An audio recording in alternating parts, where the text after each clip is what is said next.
All right, welcome to Advanced Extract Brewing. My name is Lenny, and I've been brewing since 1998. A buddy of mine came into work, said, "Hey, I got this brew kit for Christmas and brewed this beer."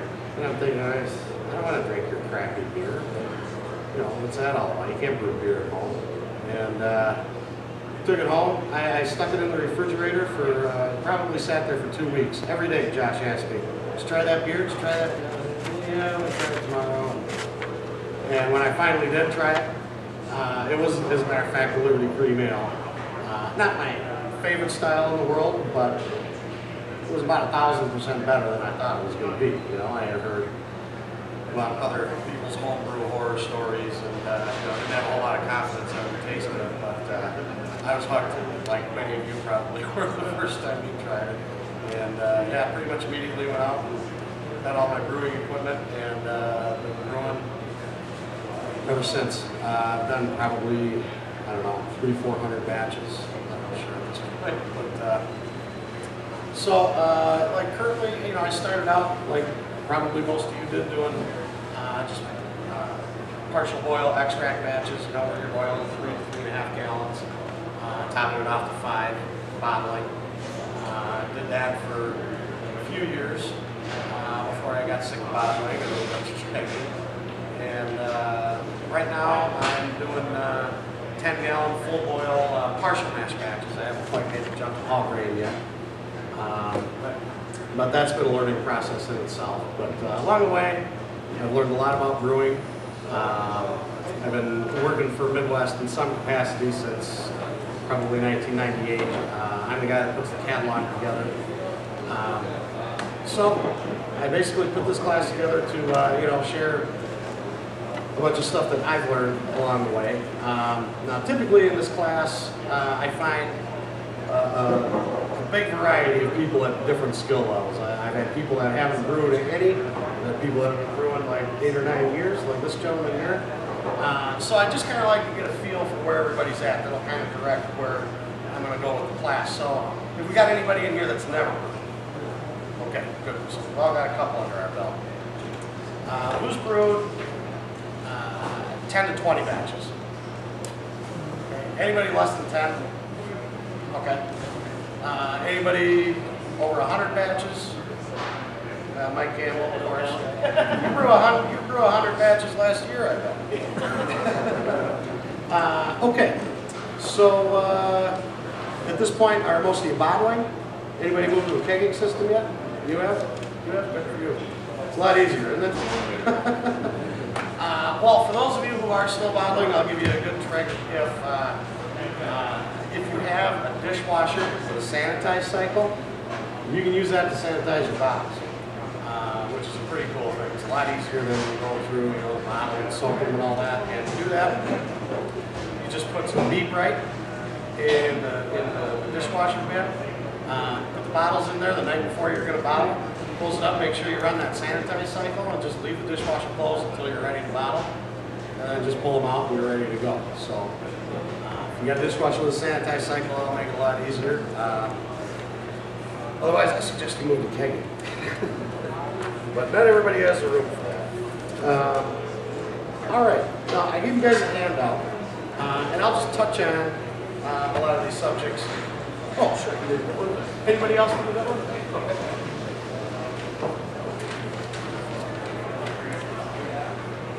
Yeah. Okay. So now, in general, has everybody been pretty happy with the beer that they've been making? Anybody just not had a good one yet and wondering how to improve it? No, nobody's got any immediate problems that they're looking to figure out? Yeah? Well, I've got kind of a long-term thing, and that is it's rare that I can advertise specific gravity. It seems like I'm wrong a little bit. So if it says it's supposed to be 1.06, maybe only 150, maybe it's a little less. Is that something common for extract brewing, or is that just the way I'm doing things? Well, you know, there is going to be a little bit of variance, you know, on how it finishes out. I mean, there's a whole bunch of factors that go into that. The temperature that it's at, the health of the yeast, the amount of yeast that you pitch in there. So, you know, that is going to vary a little bit, you know, for most extract brewers. I mean, you know, when you get into all grain, you can, you know, control a little bit more of that. But, you know, for the most part, it sounds like you're not way off. I mean, it's pretty close, right? You know, so, I mean, if it was wildly off by, you know, 10 or 12 points or something, then there might be an issue. But, I mean, if you're a couple points off, that's not a, it's kind of the way it is. You want to pass a couple of these handouts back there? Oh, very good. Okay. All right. Well, on the handout here, I talked a little bit about there's some ways to clarify your beer. I don't know if is everybody doing a secondary first of all? Is everybody using a carboy? Anybody going straight from the buckets to the bottles? Okay. And how many batches? I just bought a carboy, so I've used it for one lager, and that's it. So. Oh, okay. Part of what I want to learn today. What's that? Part of what I want to learn today is clarifying the beer. Oh, okay. All right. Well, we'll cover that right now. Just the carboy in itself is going to go a long ways towards giving you a clear beer. Now, this gentleman right here was talking about how he had a batch in the primary for 3 weeks. And it got real, you know, it'll take up some of the flavors of the yeast and that. But, you know, if you're diligent about, you know, getting it out of there and into the carboy, you can now, once you get it into the carboy, generally, you know, as a rule of thumb, you want to leave it in there at least 2 weeks. In many beers, you can bottle and drink after that, and they'll be great. However, some of the bigger beers, like if you've ever made an imperial stout or barley wine, these are going to want to sit in the carboy for a lot longer time. I've had some beers in the carboy for a year or more. You know, I did an imperial stout that I had in the carboy for about a year and 3 months. And that extra time is really going to go a long ways towards improving the flavor of your beer and the clarity, because the longer it sits in here, the more stuff is just going to settle out. Also, the flavors blend, the alcohol mellows. Alcohol's got a very bitter taste, and the longer you leave it in here to mellow, the better it's going to taste. Sure, question? If you had your beer there for 6 months or a year, it came down to the bottom, would you add some extra yeast because you would expect yeast to have fallen? Okay, he was asking if you've got beer in here for 6 months or a year, he's wondering if there's still enough yeast in here to condition and carbonate during bottling. And the answer is usually, yeah, you'll be fine. It doesn't hurt to maybe add a packet of dry yeast at bottling time, or there's some champagne yeast. You know, for some of those bigger styles, that's not going to hurt you. You know, because, I mean, putting a little extra yeast in there is never going to hurt. But make sure you keep your corn sugar proportions the same. You don't want to change any of that. So then it won't overcarbonate. But now, beyond the carboy, a couple other things you can do. I talked about an extra refrigerator in here, which I know not everybody has the room for. But if you do, these things are almost literally a dime a dozen on Craigslist. If you're diligent and check Craigslist or check, I think there's a website called freestuffminnesota.com. A lot of times you can get them for $20 or free just for coming to pick it up. And this is going to do a lot for improving your beer. It's also going to allow you to brew lagers and other things. We'll get into that in a minute.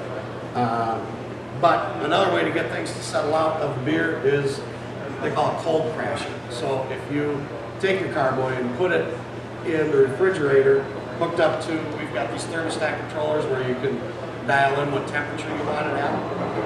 And a lot of the big breweries or the micro and craft breweries they'll hold it at like 34 degrees, you know, just above freezing. And what that does is all that stuff is going to settle out much quicker than it is at room temperature, which is why the big breweries do it, so that they can produce more beer. But yeah, you can do that at home with an extra refrigerator and a thermostat control. So that's another thing that'll help. And then, oh, sure. Even for an ale? Oh, absolutely. Yep. And then there are also a bunch of clarifying agents that will help. Irish moss, anybody using that? I use Irish moss in every batch. It's cheap, it's easy.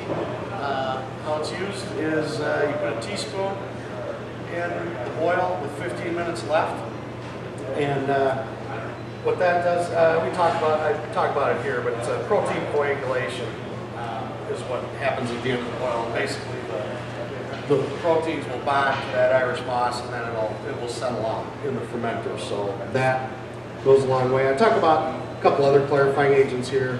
Biofine isinglass, you can check those out. Those are used in the secondary.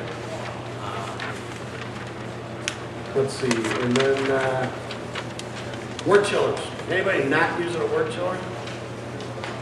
Yeah, I would suggest getting one. You doing the ice bath? That's a lot of fun, isn't it? A wort chiller, yeah, they're 60, 70, 80 or more dollars, but it'll cool your wort down in 15 minutes. It also will help clarify your beer and precipitate a cold break. So that's another thing that you can do to really improve the quality of your beer.